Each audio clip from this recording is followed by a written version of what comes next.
Hi, Sean. Hi, Michelle. Hi, we're on air right now. So, Sean and I are going to talk about what the effects of technological change and how it affect the human psyche. Sean, can you tell me your story? Well, I started about 10 years ago, a little more than 10 years ago, researching media psychology, and my cohort and I began looking at the various new media, including social media and the like, particularly on the medium of the internet. And in the process of doing that, I began to realize that there is a lot of stuff out there that has repeated itself, including on the radio. If you look at the evolution of the radio about over 100 years ago, even further back to the telegraph, when Lincoln used as fast as light communication through the telegraph, it pretty much set up the Civil War in a way that could be won. And going forward, we saw that the radio did much the same thing and knitted the country together. And once the government took over during the war, it went out of the people's hands, went back into corporations' hands, and now we have the internet that looks like it's doing the same thing. It's given us a lot of voice, a democratic voice, if you will, with billions of people online. It's created a kind of collective intelligence. And we're facing the same sort of things occurring with these fights between government and corporate entities and the people over who has the right to access the internet. And as I'm looking at it from a sociological and a psychological viewpoint, I'm seeing that there's a great deal of change in the world that's driven by some traditional psychological and sociological theory, group dynamics. And, of course, we know of the Arab Spring, and we also know about the same thing that happens in the Arab Spring that's a positive sign. We see that occurring on the other side with smaller groups like white supremacists and stuff who suddenly see themselves as a larger group because they're able to touch into one another. And on a personal level, we see people who are communicating with one another and having a kind of, I don't want to use the term addiction, but certainly a need to get likes, to be validated online, a kind of nuclear narcissism, if you will. It's a feedback that goes back and forth between the outside validation and internal validation that can tell you whether or not you're an okay person. And there's a healthy narcissism and a pathological narcissism. And I think given the things that we're seeing on television today, the things that we're seeing online today, it's become a very polarizing issue, which side is which. And with Neo-anthropogenic psychology, it's kind of building on a hard science that geology brings to the table of the Anthropocene epoch that's being proposed right now. Sean, what is your background? My background is I'm a media psychologist. Mm-hmm. I come at this from 30 years in media, Mm-hmm. working with the Disney Corporation and working as an adjunct faculty at Fielding and previously with UCLA Extension in the media psychology programs there. Cool. Cool. And do you think the impact on our mind and our kids and next generation's mind, do you think that's positive or do you think that's negative? Well, neither. I think that, I think that is the extremes that we have to avoid. At Fielding, we've been sort of researching this for over 10 years, Mm-hmm. and we've by no means agreed on any kind of outcomes. It's a continuing argument and really should be, because that's what science is about, right? So I think that the danger is that we become siloed in our particular discipline. And that's what neo-anthropogenic psychology is attempting to do, to sort of bring together all these different disciplines and pull us out of these silos and share information, because that's where the lack of knowledge gives us a great deal of fear, and the overt optimism. There's this tendency to think that the future is a dystopia or the future is a utopia, and there's no middle ground. But if we look in our past, we can see that in the past we've consistently had something somewhere in between. So what does the in-between future look like to you? The in-between future looks a lot more gradual. We hear about exponential change, and that's true. We are in a time where that curve is beginning to go up. It's been exponential since the beginning. And Ray Kurzweil did a wonderful job of displaying that on a timeline graph and showing not only technology but biology happening on an exponential changing rate. And pardon me.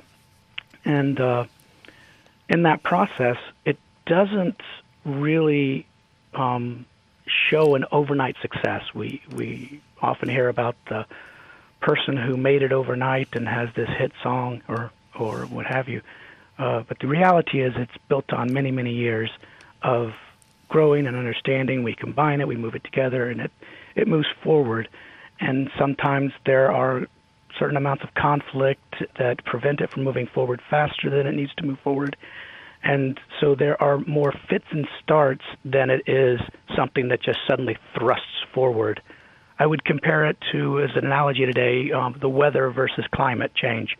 The weather is going to be hot or cold on any given day, but it's the trend lines that we're looking at. And as those trend lines add up, it'll steer us on a course that, if we look at it correctly, we can sort of define that middle ground that you're asking about. And I think that those things that we need to be concerned about are the areas where we become our brains become lit up by our use of the internet and for various things, including social media, for porn, for these types of things that have created some unexpected consequences, including outcomes that would suggest that there is impotency in our youth because of too much access to porn online. And it doesn't create a realistic view of what it's like to be intimate in the physical world. And there are many things, many theories that can move into the digital world. We can't automatically say that they work on the digital world, but I think that's the next step. I think the next step is to take all of our old theories and see how we can apply them online. And if they do, in fact, work. Yeah, so I'm a little bit concerned about the world and how technology affects it, and especially for the future generation. I mean, not necessarily. I mean, there's a certain part of technology thing I think that is good, because I think it makes us more efficient.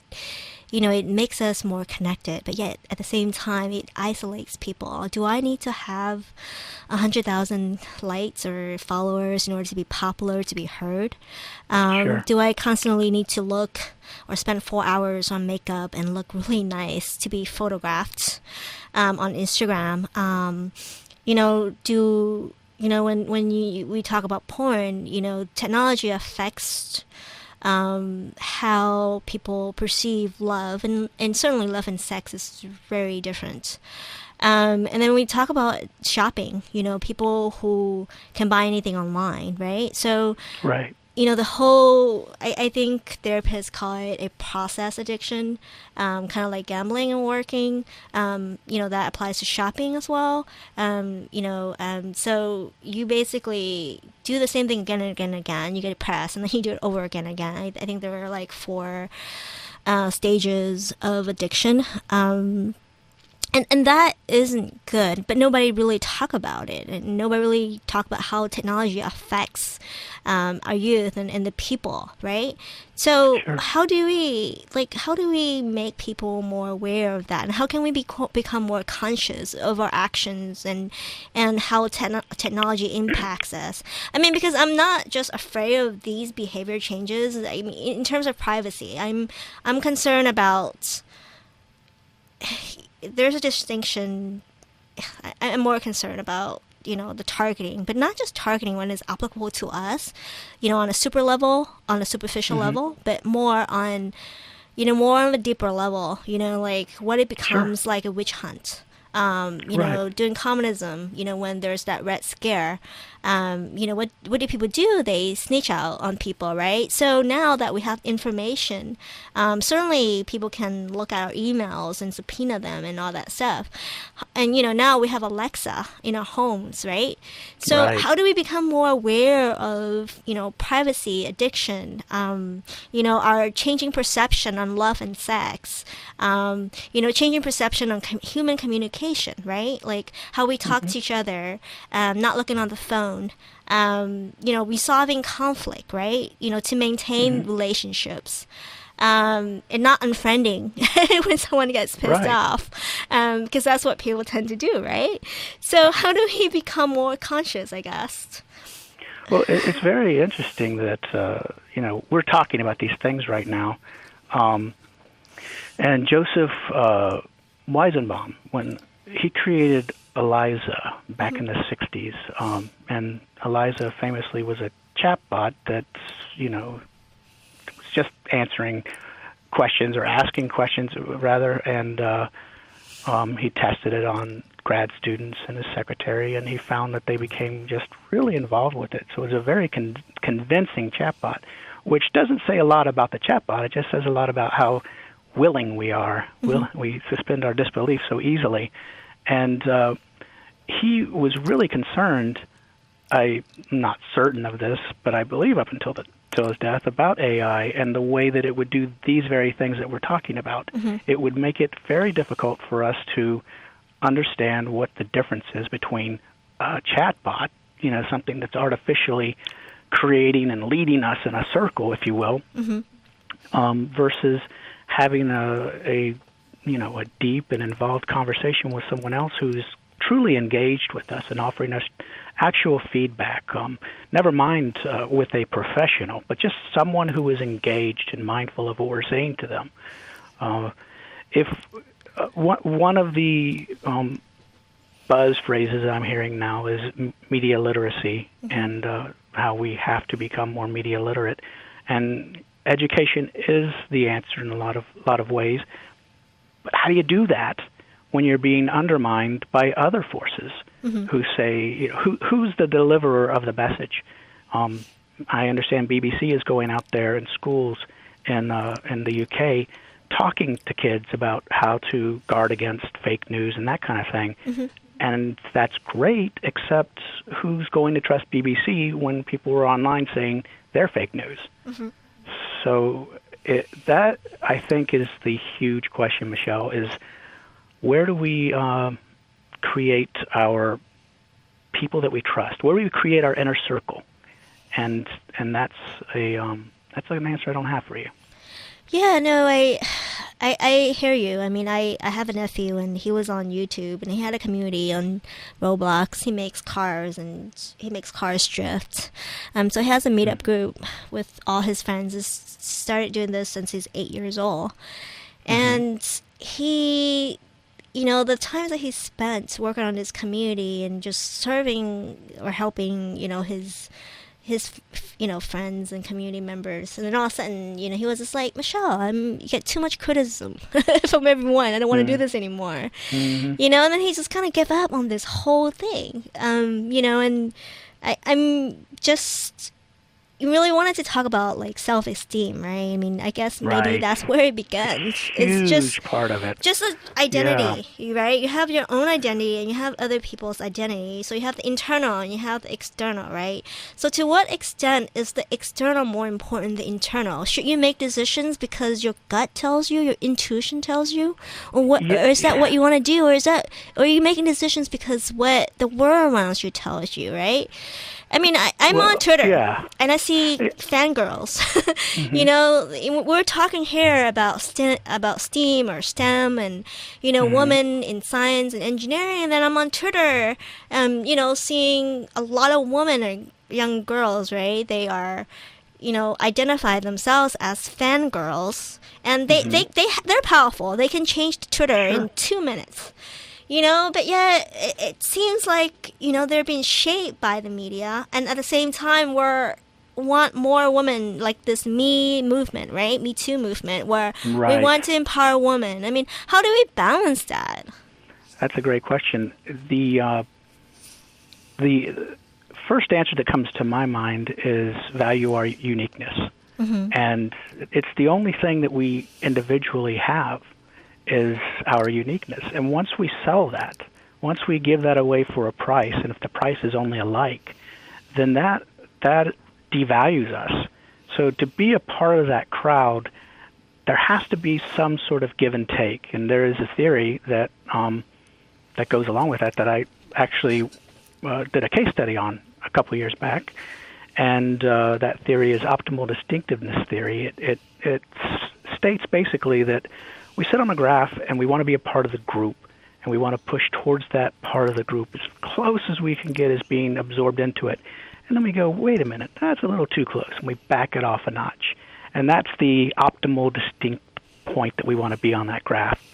And if we examine it in that way, if we look at ourselves, where our self sits, uniquely, we need to figure out individually where do we want to be on that optimal distinctiveness.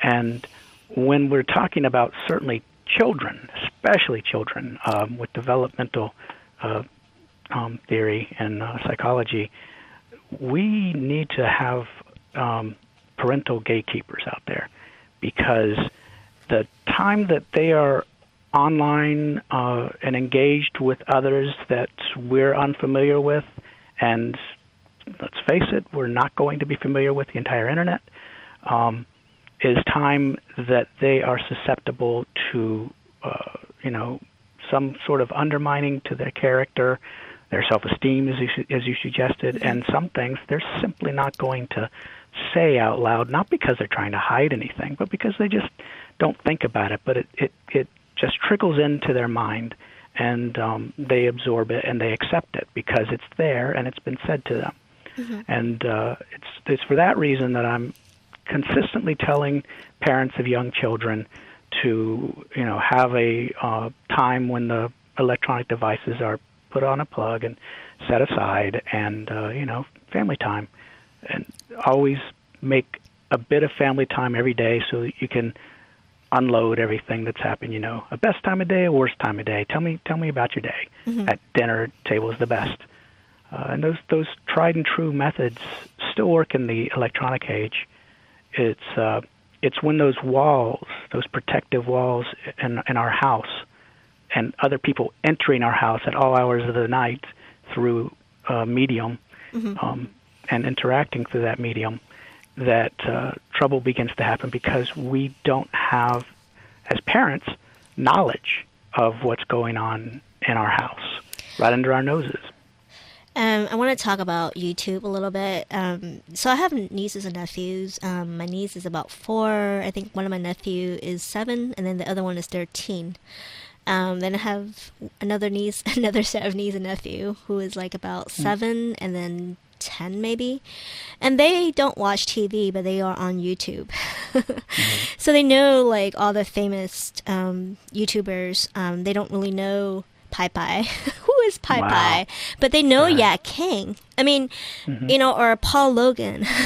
So, or Marcus and Lucas, right? I watched their shows as well. I mean, they became really popular this year. But how do we regulate that? Should we say, hey, you can watch this, but not that, and have that kind of list, or give them a time? Well, I'm always in favor of time, and I'm always in favor of what are you watching? Asking the simple question, what are you watching? Can we watch it together? And then when it's over, talk about it. I struggle with the don't do this, don't watch that part. Now, I mean, we certainly have that right at some age that don't do this is going to become I'm going to do that because I'm striking out on my own. Yeah. Yeah. However, the idea that we can talk about it or talk about anything, it informs me on the level of comfort or discomfort that they have with certain things. I'm not suggesting that graphic violence and that kind of thing is something that they should be watching. What I am saying, though, is that in the age of the Internet, they're going to see it. At some point or another, they're going to see it. And if they're seeing it with you, you can say at that moment, listen, this doesn't feel right for me, and start that conversation right there. How does that feel to you? And they listen to us as parents, as aunts and uncles, and so on. They look up to us, and they hear what we're saying, even if they don't, at that moment, give us an indication that they're listening. What is heard, however, because in all likelihood, they feel a bit of discomfort about certain things as well, but they're looking for permission to feel that way, and we give it to them. If we don't watch, we don't know where that's coming from. An example, my son played for me a rap video that is filled with expletives and just going off at each other and yada, yada, yada. But I listened to it and I watched it. By the end of it, I was almost in tears, not crying, sobbing or anything, but just I was moved by the video because it was a much deeper message than what was on the surface layer. And if I had shut down and said, don't turn that crap on or whatever, that conversation never would have occurred. And so it was a far better exchange that we had than what might have happened. No, I agree with you. I treat my nephew and nieces as friends, so we're kind of cool. Yeah. We're kind of cool. Yeah, there's this great uncling and aunting. So it's much easier. I enjoy doing it myself. I know. When you have kids, it's like 24 hours. Oh gosh, I'm responsible for this one. Oh no. But so instead of being on technology, we've been playing like antonyms, synonyms, and rhymes and storytelling in the car, like live without technology, and and then taking them to the park. It's really the simple things that they care about. I mean, do they really? If you take them to the park, do they really care about someone on YouTube? Probably not, right? They're just having fun. Right. And I mean, that's what we introduce them to. That's kind of our job as the adult in the room, is to, challenge them, take them on these little nature trips.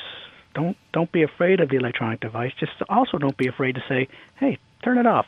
Let's go do something. So I'm kind of concerned about the people in their 20s because I think they're like, their ego is pretty there. And they don't think that the internet impacts them negatively. They don't, think that watching too much porn is an addiction. They don't really think that buying too much is shopping. Is addiction, right? I think that group of people is like harder to convince than anything else. Well, I always think it's funny when we break it down by age, because the only thing difference between a person in their 20s and a person in their 40s and a person in their 60s is, yeah, that happened to me already. I don't want to go there again. That was a problem. But essentially, our brains are still kind of working the same. We're still kind of, seeking those same gratifications. We're still kind of processing things. We want validation. All of these things still click. We've just been rejected a few more times when we reach our 60s or 70s or whatever. More humble, right? Yeah, a little more humbled. And with the with internet porn, it's a big concern because I do see a problem coming down the line as we move more towards virtual reality, and certainly when we've when we reach the technological singularity, we're going to have robotics, which, by the way, if you ever see Boston Dynamics' Big Dog, there's a video out there of a very mechanical-looking dog-shaped robot being kicked. And I often show that in my presentations and ask, how did you feel when that happened? And, inevitably everybody, it's, you're like, hey, don't kick the dog. And it's not a great leap to start anthropomorphizing things and to feel sympathy for them. And the same is true when we come to go into these virtual worlds and other robots that simulate humans. And now we're really out there. We're really looking at things like we see in the television series Black Mirror and those kinds of things, where we don't know where reality and fantasy are separated, and quite honestly, we don't care at that point, because no matter what, everything happens in the mind, and time and again we see that. We see that with the placebo effect. We see that when someone loses their sight and they can visually see things around them in their brain.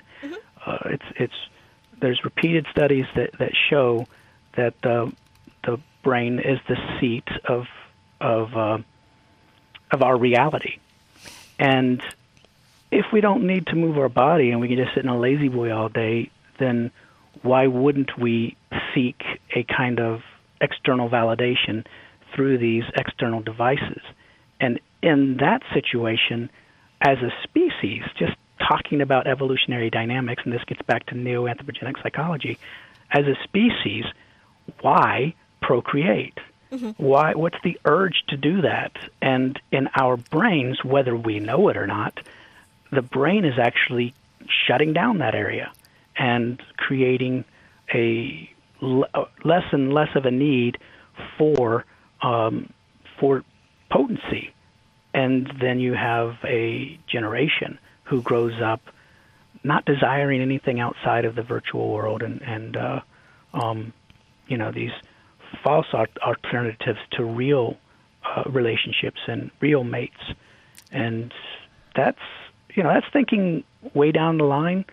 However, what we're seeing right now is kind of the canary in the coal mine when we see people who are addicted to porn online, and then we see an industry arising out of it that's trying to help them let go of that and help them to regain their desire for intimacy with real women and real men. Yeah, and also, there's a book called The Fantasy Bond, a substitute for a truly loving relationship, and that book is actually really, really good. It really talks about how early infant and childhood adaptations to difficult or traumatic experiences are developed, and how, through your relationship with your mom, if you're a man, could kind of help you see your current relationship patterns. So that's an awesome. What's the name of the book? It's called The Fantasy Bond. The Fantasy Bond. Okay, thank you. Yeah. I actually have a few that I could suggest. I read these things for fun, so. Yeah, you're a geek. I'm a geek. Yeah. Sorry. That's a badge of honor. Thanks. But so let's talk about more of the future. What is the collective self? So if each person is unique, right, and that uniqueness is connected to another person who is unique, and it just kind of goes around in circles and circles, and it doesn't stop, right? So what does that look like? That's a great kickoff to what I'm thinking in my mind. We think of the Gaian principle and the Earth in general, and it's something that's really out there until you think of it in terms of the Earth and when it was created. And on that creation was all this little, microorganisms that grew into actual multicellular organisms and eventually grew into us. And the natural progression of that is that we should go out into space and explore, but we have to have these artificial environments that we go out into space and explore. And we also create artificial intelligence. And I would argue it's not artificial because it's a natural progression of evolution. There's an argument that I happen to espouse, and that is that evolution is information passed down through generations, and it's passed down through DNA. Information can be passed down in many other ways as well, and I think that is a way of creating our own self-directed evolution. And in that way, artificial intelligence and what comes of it is, in fact, our own self-directed evolution. And I think that at some point, as we sort of put into our bodies those things that augment ourselves, I mean, we started augmenting ourselves when we put the first pair of glasses on, and now we're putting things into our body to augment ourselves.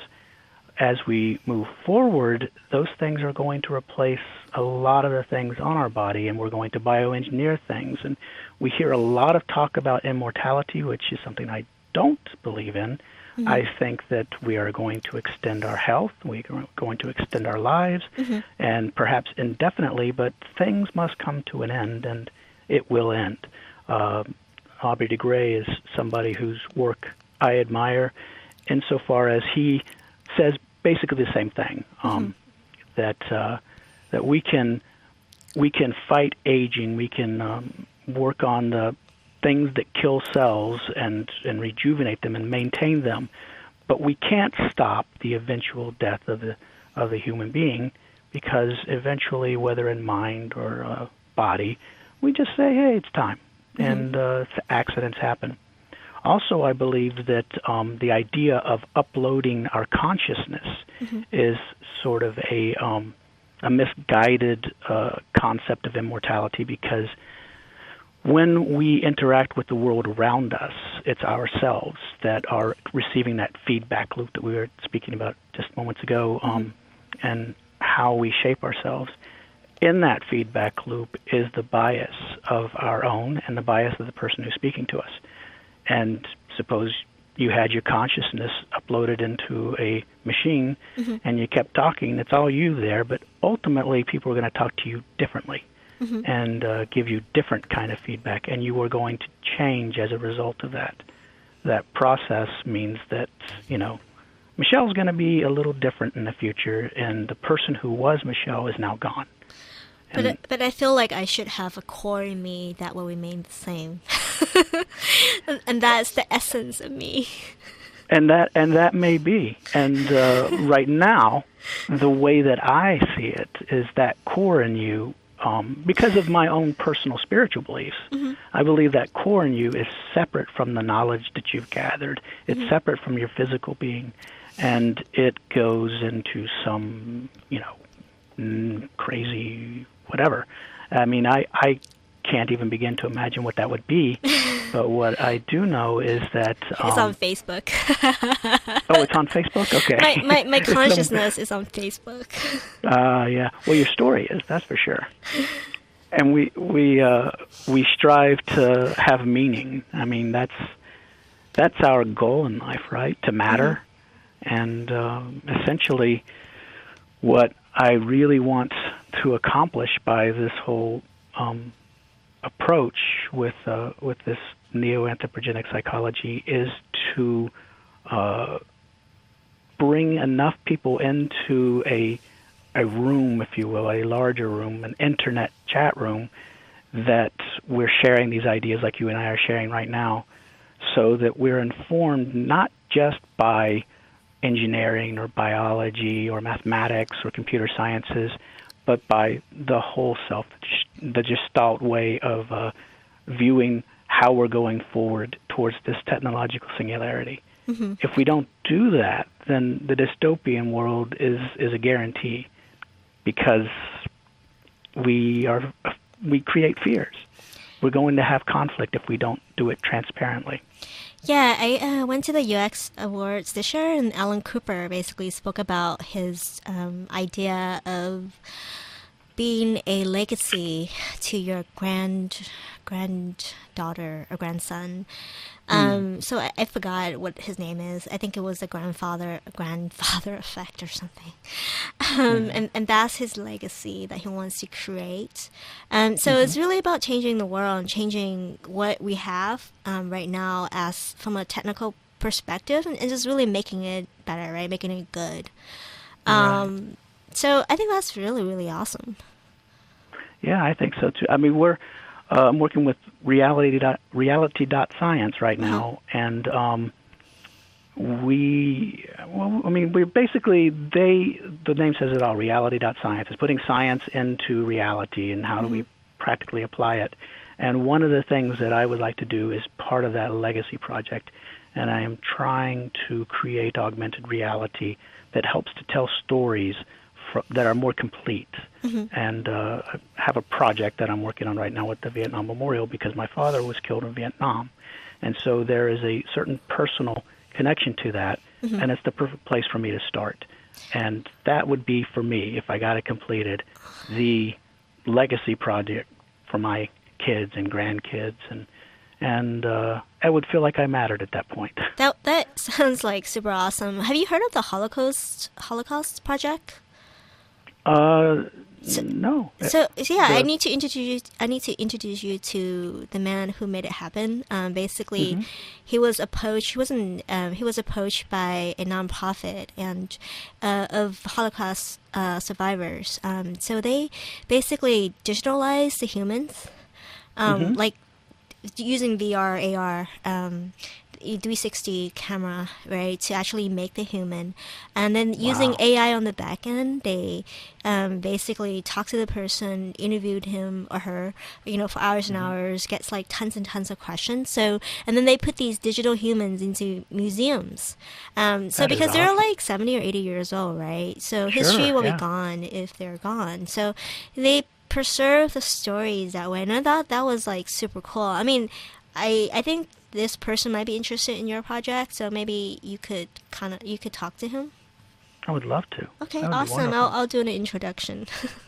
Thank you. Yeah, Appreciate yeah, that very much. yeah. I mean, I think stories like that because I'm familiar with the Vietnam War, right? So, hmm I think Agent Orange was used, and hmm it was the way that it was fought, guerrilla warfare, and it took so Yeah. long. It didn't end when the USA ended. No. No, it kept So going. Yeah. yeah, it just kept And going, and it affected Cambodia, and that's we call it social right, political positioning as well. right. I mean, there are that again. It's all about the things that I'm trying to do are keeping the conversation alive, keeping the conversation going, making history as accurate as it can be because Hmm. we lose voices in history. Right now, history is told by the victors. That's what they say. Hmm. But I don't want that. I want history to be told by everybody. Hmm. So you have different viewpoints that are being put down in a respectful way so that people can look at it and go, that is foreign to me. I didn't know that, so they Why can understand a little better. why is it important to have different viewpoint? Well, because in the I mean, I I typically will know go back that's to a evolution. very simple question, but I think a Well, lot the of people very don't the understand very that. simple answer is it's important so we don't have conflict between people who don't feel like they are heard. That's Hmm. the simple answer. The more expressed answer, and that I would always delve deeply into for probably too long, is in terms of evolution, our genes, Hmm. diversity in genes are extremely important to the survival of a species. Hmm. And and the same thing is true with ideas and concepts. The diversity is the key to innovation. It's the key to resolving conflict because it's kind of an oxymoron, or it sounds like it anyway, but it's not. If we have diverse viewpoints, then it pulls us away from our very rigid stance Uh-huh. because we see a multitude of people feeling differently than we do as individuals. And it forces us to question our own beliefs. And if we have to question our own beliefs, we become a little more flexible. If it's just me against you, it's two-sided and it's bipolar. I think it's important for just really working together as well. Like if you're in a work environment and there's a diversity of people and different ideas, I think you can solve a problem quicker, Absolutely. right? So, and Absolutely, even yeah. have different friends, I think having different friends is important because, if you're hungry and you want, your friends to make dinner for you, you could have like, Sure. instead of eating hamburger all the time, you can have like you can have Korean or, or Sure. like Chinese or Reaching Italian. outside your box in general, whether horizontally in your own cohort or vertically in different age groups. There is a certain amount of prejudice and bias that occurs in our lives, and we see it. And we see those that are in the press frequently. I mean, it's like, for me, this whole hashtag Me Too thing that's going on right now is probably the most wonderful thing, if only so that people who are sexually harassed or sexually assaulted understand that it's not them. It's not their behavior. They have nothing to be ashamed of. Yeah. And that is the strongest point that I hope is the message is received out there.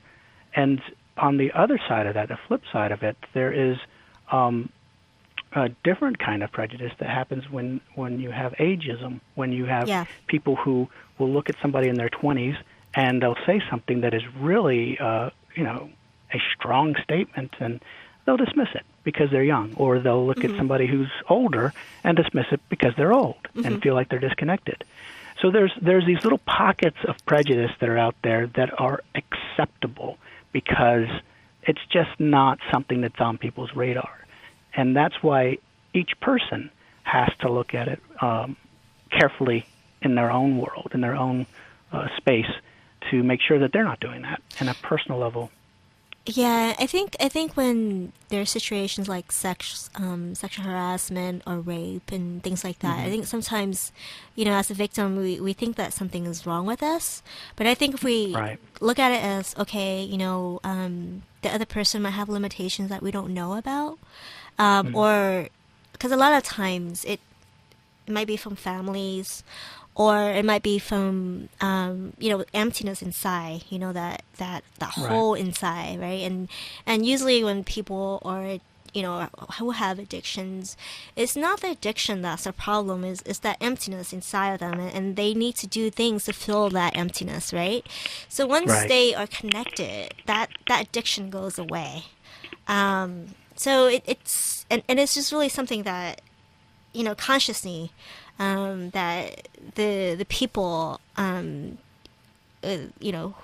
who may be addicted from time to time, may want it to be aware of. So as a victim of that, I think it's really important to separate and understand that, so that person is empowered, Right. I not to ignore it, but at the same time to say that it's inexcusable, because whether someone, for example, if we don't have the conversation, if we don't have this conversation about sexual harassment and sexual assault, how are young boys going to learn what's expected of them? And then as they get older, it becomes something that is not even a question. You have a lot of conversations going on right now in the workplace, my workplace as well, where it's, what do we do as men? What do we do? And those conversations are very earnest and just a kind of a self-examination of have I crossed the line? What is crossing the line? And and of course that's different things to different people. What we need, though, for certain, is people in leadership in this country who are above reproach on any of that kind of criminality or just poor ethical behavior. Because there's plenty of us who can do a job as an elected official out of 320 million people. I'm sure we can manage funding someone. And if we don't have someone who is very clear on how they should behave around both genders, then they aren't representing 50% of this nation. Yeah, no, I agree. I think, it's important to have people in leadership, who understands and more conscious of these different things. Like even issues like racism and, other ones. Like if someone is bluntly racist who is in leadership, then, like we or the community might think that, oh, it's okay now to tell someone to say, hey, go home, and if that is normalized, then it creates chaoses and it divides people. Yeah, yeah, and it creates an environment where people do question themselves and ask themselves, well, what is the line? It should be an environment where if you feel slighted, you can say, hey, don't do that. And the person goes, gee, I didn't know that bothered you. I'm sorry. And it just, you looked at me the wrong way or whatever. But you should be in an environment where you feel comfortable speaking your discomfort. Yeah, no, I'm just thinking about the Japanese American internment. I think the biggest effect is not. I mean, it's pretty dramatic to be removed from your home and go to a concentration camp. But after that movement, a lot of the Japanese Americans basically became 110% assimilated. They married out of the race because they don't want to be Japanese. Because being Japanese means that you're not cool. Right? And who doesn't want to be cool? So if it means that I have to marry, someone, who looks differently than me to be cool, even though I might not like that, or it just really creates that less than mentality, right? And it's something that I think when we're conscious of that, I think it helps us make decisions that are more inclusive. Right, and you would like for people to be attracted to the differences in one another because they are different and unique, and we want to learn about them. Correct. You don't want it to be because they have power over you. Or status. And, or status, yeah, which I think are synonymous. They can, I come from a world where I was fortunate enough to build the work environment around me, and in that culture we work as essentially a team. And, someone is controlling certain things, certain aspects, and you can say that person's the boss because they control those aspects. However, that person is capable of doing that, and so they do that. That's their specialty.